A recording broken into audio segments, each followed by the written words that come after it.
Gladiator II is here, and I will put this movie in the category of a movie that never needed to be made. The first film from 2000, starring Russell Crowe, directed by Ridley Scott, is pitch perfect, Oscar-winning, amazing score. I get chills thinking about the score for this film, and the story was the perfect ending. Gladiator 2 is directly connected to the events in the first Gladiator, and I don't really care. The way it ended, I think, was fine, with kind of the universe kind of correcting itself in their timeline. It is based on real history, and I thought it was phenomenal. It's a film I often revisit.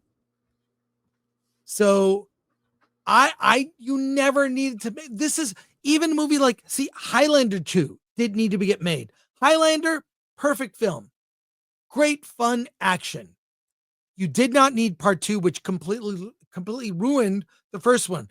I don't think this does damage to the first movie, but my God, I knew this movie would be bad from the first few minutes. What happens in the first few minutes? There's a title sequence that shows you images of key moments from the first Gladiator. Joaquin Phoenix giving thumbs down. You've got, Russell Crowe as Maximus. You have other images like, hey, remember this scene? Remember that? Remember? That's the whole title sequence. From the titles, I knew this would be awful. Then there's a spectacular battle scene with ships approaching a fortress of Romans, led by Pedro Pascal's character, are approaching this fortress to take on the barbarians. And we meet our cast of characters, and it looks so digital. Alan, before we go on, what did you think of that action sequence? The opening action sequence? Yeah. It felt standard, pretty standard. We've seen that before. Except for, wait, there's a woman. Yes. There's a woman, yes. Paul Mescal plays Lucius, and he has a woman he's betrothed to, or they're married or whatever. And she puts on warrior. She's like the only female warrior in this whole giant fortress. In any case. But true to life, what happens to her? Yes, something bad, which fuels his rage against Pedro Pascal's character, Marcus Acacius. In any case, he is then, Lucius is taken to slavery, forced to be a gladiator and fight. Denzel Washington plays, Macrinus? Anyways, I don't know. He takes him under his wing, and he fights in some gladiator battles against a bunch of, this is the first fight, a bunch of digital monkeys. And it looks awful. I was so, oh God. They're just, it is. And here's, I'll end with this before I go to your, and we're not going to get super detailed about it. It's just scene after scene of, remember this from Gladiator? Yeah. We're going to do it, except not as well. And we're going to lift the scene directly out of Spartacus. There's a lift out of Spartacus. Yeah. We'll do a spoiler review on Friday, but this is the Force Awakens of Gladiator movies, and I'll explain it this way. Let me be clear. Force Awakens was criticized, rightly so, for being a retread of the original Star Wars, but in every way fell short. This is the same. Mm-hmm. If you liked Gladiator, here's the worst retelling of that story, with a warrior that is spiteful against twin emperors, and attempts a comeuppance, so to speak. We do have, no disrespect to the actors, I thought Denzel Washington, probably the worst performance on his part. Yep. Connie Nielsen is back as Lucilla. She was very good. And Russell Crowe's Maximus is shown in flashbacks. Yeah, I was going to say that. you talked about how they use flashbacks at the beginning of the movie. Yeah, They use yeah. flashbacks all throughout the movie, and my problem is that all the flashbacks there are to develop sympathy for the Lucius character. Right. And the only way they could develop any sympathy at all for any characters was to flash back to the first movie. Right. And then when they show, what Hollywood overdoes and is now becoming more obvious. But you see Maximus's gladiator, outfit uniform on the wall, Right. and Lucius is looking at it. Well, guess what happens later in the movie at the most? Yes. I mean, exactly. it's like, do you think we're that stupid that we don't know this is happening? That you're foreshadowing?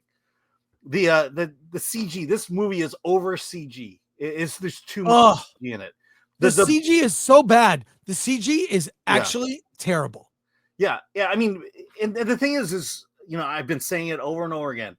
We know what CG looks like. We know when we look at the screen that's CG.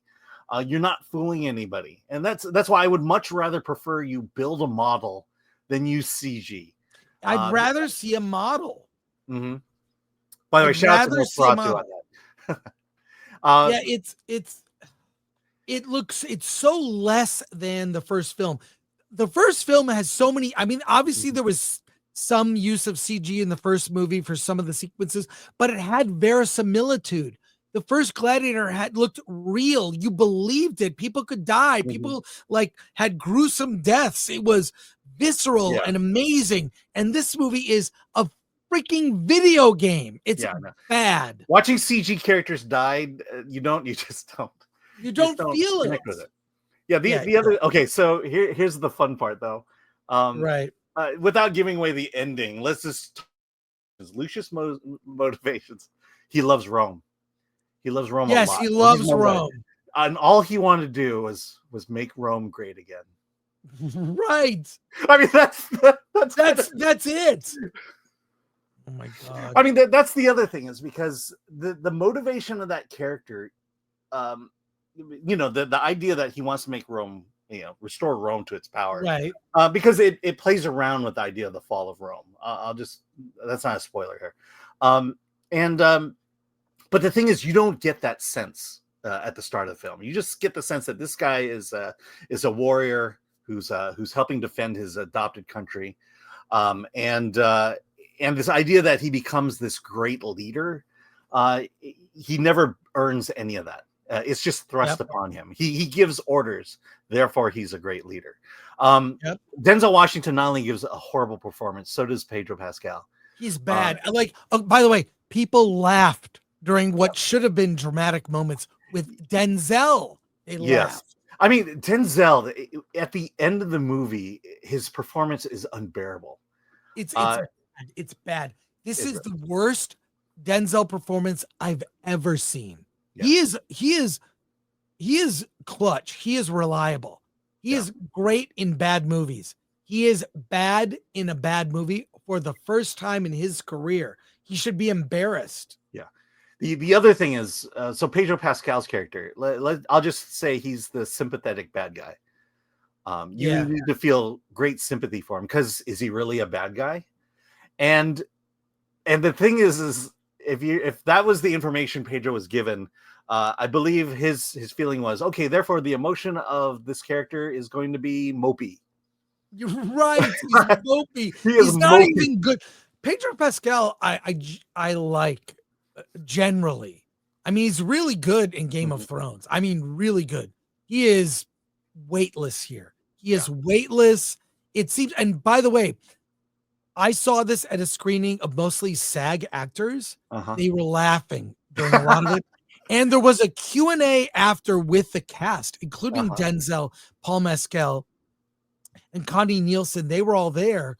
It's for our members only. You can watch the whole 30-minute Q&A. How do you do a Q&A after something like that? It was sad. Honestly, it was kind of sad. I couldn't believe I had really bad. Yeah, you should have been at the Wish Q&A that I was at last year. I feel that's the only time I feel sympathetic towards. It's like, oh wow, you made a terrible movie. But one thing I want to say from that Q&A, They bragged about the movie was made and shot in 55 days. Mm. Wow. 2 months they shot this film. I mean, that is now some of the stuff where it's not all CG looked pretty good, but my God, this was just Yeah. yeah. I in fact I had tickets to see it like again on Thursday when it's opening. Uh-huh. I canceled them. I got rid of my tickets. I don't care. Yeah. So I I hope brought I my never I see brought my this. daughter, and she slept through the whole thing. She literally slept. Yeah, The yeah. entire movie. So it's bad. 4 out of 10, maybe less. Yeah. I think I gave it a 3 or a 4. I think it's a 4. Is your review up on the site yet? Yeah, it was up last week. Oh, okay. But This movie's bad. And yeah, I don't know. I actually think, you know what? It'll probably do okay. It'll probably do okay. well, it may do okay opening week this weekend. But I think you're going to see a big drop. I think people will see it. That's why I'm starting to question whether I think if the box office hits 300 million, it's going to be purely because of Wicked. Yeah. Yeah. Mm. So you give it a 3 out of 10. I'll give it a 4 out of 10. A couple of the action scenes were good. Other than I that, don't remember the good one. other than that, I'll end on this. Other than that, it's the second gayest movie this year because it's a lot of oiled up men. Okay, oiled up men. All right, because there's only one or two gay moments in it. What are your final thoughts, Alan, before we go to comments? What was Ridley thinking? Money. Money. Yeah, I mean that's just it. It's like the first one is so great, and to follow up with something that is far less than great, yeah, from the same filmmaker. Is he getting too old? I don't know. He's 80. Ridley Scott is 86. He should have not made this movie. It looks like, based on the budget, it was a cash grab by the producers. And yeah, well, as long as they got their money up front and not relying on the box office, good job. Spend it well.